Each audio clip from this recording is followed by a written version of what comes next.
Hello children, today we will be learning History, Class 6, Chapter 10, Ancient India, Cultural. Let's begin. Language and Literature. There was an uninterrupted literary tradition in ancient India. This literature was produced in the Sanskrit, Ardha-Magadhi, Pali and Tamil languages. It included religious literature, treatises on grammar, epics, plays, stories, etc. Sangham literature. Sangham means a gathering of learned men. The literature compiled in such gatherings is known as Sangham literature. It is the most ancient literature in Tamil. Silapadikaram and Manimekhalai are two of its well-known epics. From Sangham literature, we learn about the politics and social life in South India during the period. Religious literature. The important texts include Agam Granth, Tipitaka and Bhagavad Gita.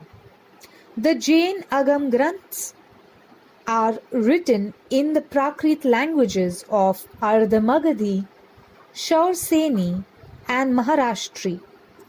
The Agam Granthas are a collection of the teachings of Vardhaman Mahavir.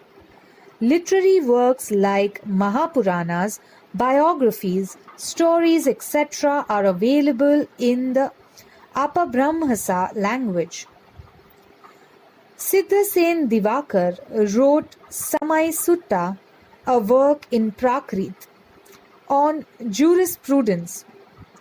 Vimal Suri has told the story of Rama in Paumcharya, a poetic work in Prakrit.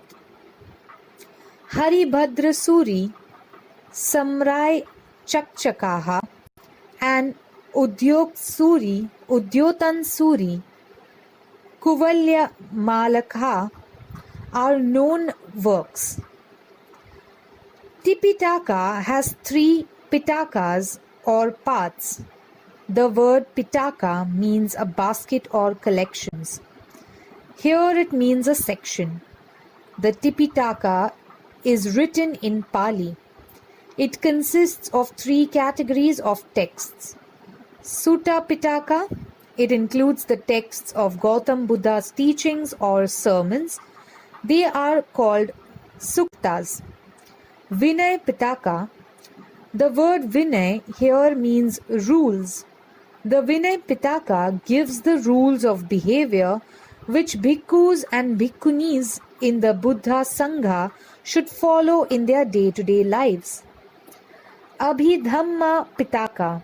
In this, Buddhist doctrine has been explained. A text titled Athakatha, Arthakatha, which explains the Tipitakas, is well known. Learned women composed gathas or narratives about their own experiences. They have been compiled in the Theri Gatha. They are in the Pali language. The Bhagavad Gita, which is a sacred text of the Hindus, is a part of the Mahabharata. The Bhagavad Gita tells us that each one of us should do our duty without expecting rewards. It also says that the path of devotion to God is open to all. Adi Shankaracharya lived during the 8th century CE. He emphasized knowledge and renunciation. He wrote commentaries explaining the Upanishads, Brahma Sutras and the Bhagavad Gita. He established four mats in four directions of India at Badrinath, Dwarka, Jagannath Puri and Sringeri.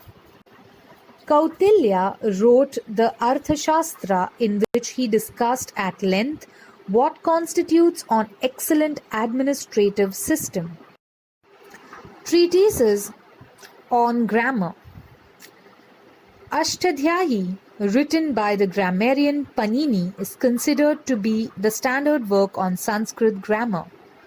Patanjali wrote Mahabhashya It explains the principles given in Panini's Ashtadhyayi, Arsha, and classical epics. Ramayana and Mahabharata are the two Arsha epics of ancient India. Arsha means composed by rishis or sages. The Ramayana was composed by the rishi Valmiki. The main character of Ramayana is Sri Ram. Mahabharata has been composed by the sage Vyas. Its main theme is the war between the Kauravas and the Pandavas. It also tells us about Lord Krishna's life. The Mahabharata provides a comprehensive picture of the various human sentiments and emotions and their consequences.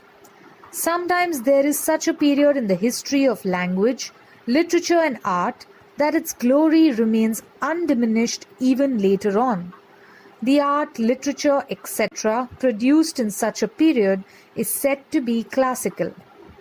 Raghuvansha and Kumar Sambhava by Kalidasa, Kirat Junya by Bharavi, and Shishu Palvad by Magha are well-known compositions of the ancient period written in classical Sanskrit. Theatre. India has an ancient tradition of telling a story through songs, music, and dance. These arts have been discussed in great detail in the Natya Shastra by Bharat Muni. When these arts are presented with supporting dialogues, they are known as theatre.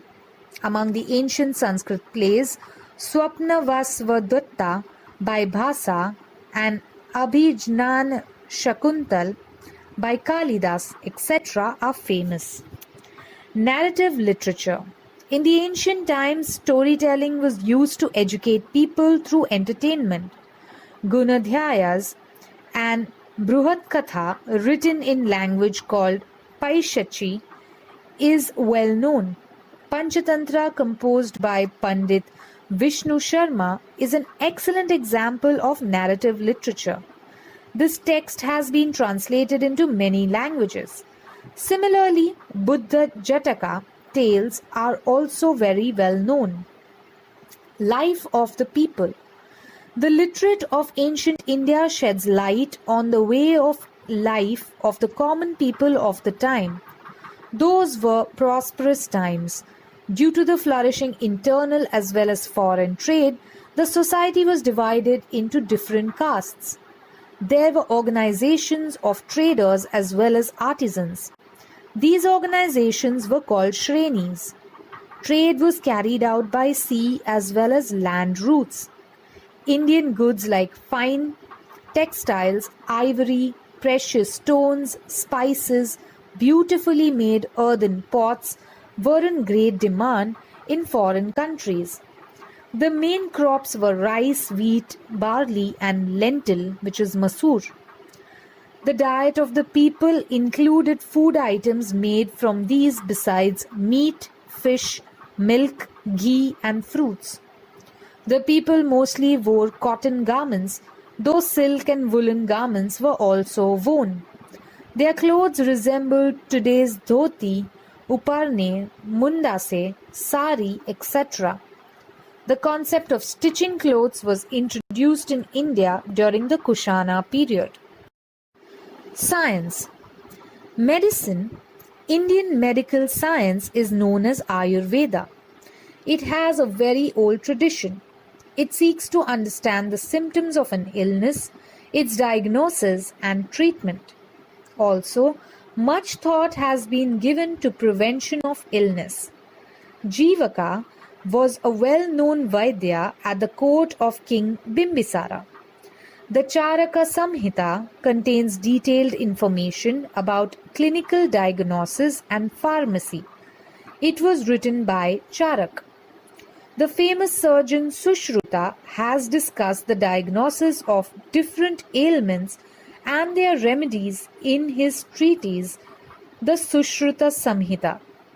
The importance of this text is that it discusses the different causes leading to injuries fractures, their types, and the various types of surgeries required for them. The text was translated into the Arabic language and was called Kitab-e-Susud. Vagbhata also wrote many books on medical science. The Ashtang Sangraha and Ashtang Hridaya Samhita are the most important of them. The Bauddha Bhikkhu Siddha Nagarjuna, in his book Rasaratnakara, describes various chemicals and metals. Mathematics and astronomy. The ancient Indians had studied mathematics and astronomy at great depth. Indians were the first to use the numerals 1 to 9 and 0. They invented the concept of decimal system, in which the value of a digit changes according to its place, ekam, daham, units and tens, etc. The scientist Aryabhatta wrote the book Aryabhatiya, which included many formulae for mathematical operations. Aryabhatta was also an astronomer. He stated that the earth revolves around the sun. Varahmihir wrote the famous text Panchasiddhantika in the 6th century AD. This text discusses principles of Indian astronomy along with the principles of astronomy from the Greek, Roman and Egyptian civilizations. The texts of the mathematician Brahmagupta, who lived in the 7th century CE, were translated into the Arabic languages. Centers of education. There were many famous centers of education in ancient India. Students from other countries also came there for their studies. Takshashila University. Takshashila was an important city on the ancient Indian trade route. Today it is in Pakistan. Archaeological evidence found there suggests that the city was established in the 6th century BCE. Jivaka, a contemporary of Gautam Buddha and a famous Vaidya, had studied at Takshashila University. By the 4th century BCE, the fame of the university had spread far and wide. Chandragupta Maurya, the founder of the Maurya Empire, was educated at this university. The grammarian Panini and the Vaidyacharaka were also students of Takshashila University. The Greek historians who accompanied Alexander have also given a description of the university. They have stated that such a university did not exist anywhere in Greece. The famous Chinese Bauddha Bhikkhu Fa Hin, who came to India around 400 CE, also visited the Takshashila University. The university provided education in various subjects such as Vedic literature, Buddhist philosophy, economics, logic, etc. Varanasi. The river Ganga has two tributaries, Varana and Asi. The city located between them came to be called Varanasi. Since ancient times, it has had centers which provided education in the areas of Vedic as well as Jain and Buddhist philosophy. Vallabhi. Vallabhi was an ancient city in Saurashtra, Gujarat. From the 5th to the 8th century CE, it was an important center of Jain and Buddhist philosophy. Yuan Chuang and Itzing, the Chinese Bauddha bhikkhus, had visited Vallabhi. Nalanda University. The remains of the ancient Nalanda University can be found near today's Patna city in Bihar. Emperor Harshvardhan made generous donations to the university. According to the descriptions of Yuan Chuang and Itzing, Nalanda University could accommodate thousands of students. The library stocked thousands of books. Students seeking admission to the university had to appear for an examination at the entrance gate. Vikramshila University. This university was located near today's Bhagalpur in Bihar. It was established by a king named Dharmapal. In the 8th century CE, it had 6 viharas, each having its own separate entrance. Kanchi. During the reign of the Pallava dynasty, 6th century CE, Kanchi in Tamil Nadu emerged as an important center of education. It was a center for the teaching and learning of Vedic, Jain and Buddhist texts. Art and literature. Art and architecture. Indian architecture reached its peak during the Maurya and the Gupta periods. The stone pillars erected by Emperor Ashoka at various places are excellent examples of Indian sculpture. The stupa at Sanchi and cave sculptures at Udaygiri, Khandagiri, Karla, Nasik, Ajanta, Ellora, etc. show that the same tradition advanced even further. The art of making images was developed during the Gupta period. Temple architecture developed during the reigns of the Chalukya and Pallava dynasties in South India. The temples of Mahabalipuram are a testimony to this architecture. The art of making bronze images of the deities emerged during the period of the Pallavas. The iron pillar at Mehroli near Delhi is evidence of the advanced knowledge of metallurgy of the ancient Indians. Thus, it is clear that ancient Indian culture was very prosperous and advanced. Thank you, children. That's all for today. Please make sure you read the textbooks and watch the video over and over again. Also, please feel free to ask any questions you may have.